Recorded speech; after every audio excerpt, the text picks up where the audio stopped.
Eu nasci numa cidade e numa região que eu não posso dizer que ela era linda no seu sentido de meios e recursos naturais, mas eu posso dizer que foi muito importante para formar-me com coragem, dedicação e trabalho. Eu nasci numa cidade chamada Apuiarés. Tupi-Guarani significa raiz com sabor de fruta. Essa cidade ela fica na região do Vale do Curu, no interior do Ceará.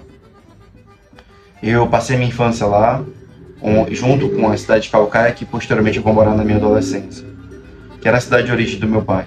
Meu pai era agricultor, minha mãe professora, mas nesse inteirinho antes de ser professora, ela também teve algumas atividades.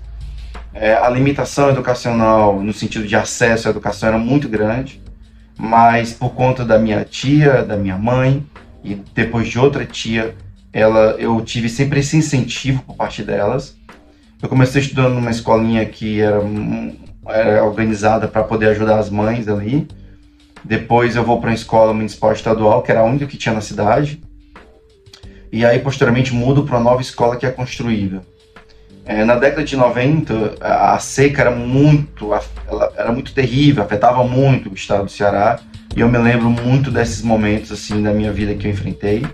Nas cidades de São Paulo, como exemplo, as pessoas entendem seca como água que falta na torneira. Para mim, não. Quando eu lembro da palavra seca, eu lembro de não ter verde, não ouvir o canto dos pássaros, dos dias serem muito quentes e de a população ser muito triste. E a educação ela era tão limitada que a gente tinha um manual de apoio e um caderno de atividades. E já a partir da quinta série assistimos aula pela televisão. Porque existia também ali uma ausência de formação dos professores e professoras que davam o máximo que eles podiam, já que a maioria deles eram polivalentes. Aqueles professores que ensinam tudo. Depois a gente muda para a cidade chamada Caucaia, vizinha Fortaleza, região metropolitana, onde ali eu consigo ir para uma escolinha melhor. Minha mãe faz esse esforço ali com meu pai. E depois eu vou ingressar no Exército. No Exército eu comecei a estudar psicologia, porque eu ficava no Exército, no quartel o dia inteiro. Eu era laranjeiro, aquele que mora no quartel, e ali eu fui apresentado ali às letras no sentido de aprender sobre a vida acadêmica.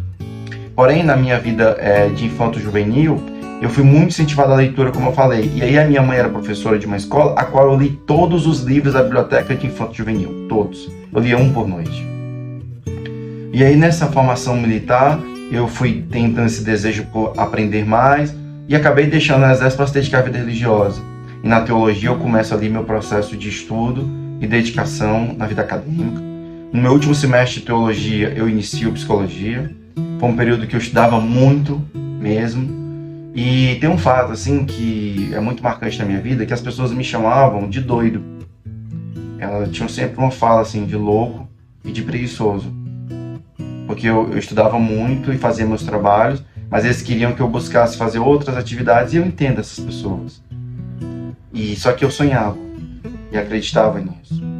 Daí eu mudo para São Paulo, moro no interior de São Paulo, depois volto para o Ceará, depois volto, eu vou para a capital, começo a trabalhar com uma faculdade, e aí eu vou me aprofundando mais nos estudos, faço meu mestrado na PUC São Paulo, depois já ingresso no doutorado, faço meu estágio doutoral na Universidade de Coimbra, começo a minha relação com as universidades europeias que eu tenho até hoje, e todo aquele meu processo de formação educacional desde a minha infância são o grande construto e o grande contribuidor para a minha vida dessa relação hoje de aprender e de ensinar. E aquele garoto que estava sempre lendo muitos livros tornou-se escritor.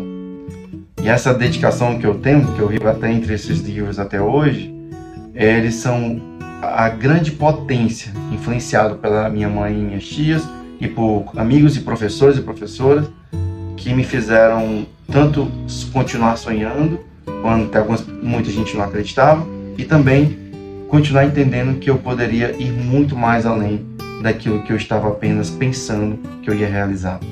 Então, quando eu falo isso para você, eu quero te trazer essa palavra como motivação, para você entender que existe possibilidade de mudança, que a educação é um caminho extraordinário para novas possibilidades, que você deve valorizar suas potências, vivenciar o melhor da sua vida, acreditando no ideal e esforçando-se para isso, sempre nessa combinação entre estudo, trabalho e sonho, porque é nisso que nos move, e já que eu sempre falo que esperança é o que traz e desenvolve a nossa existência.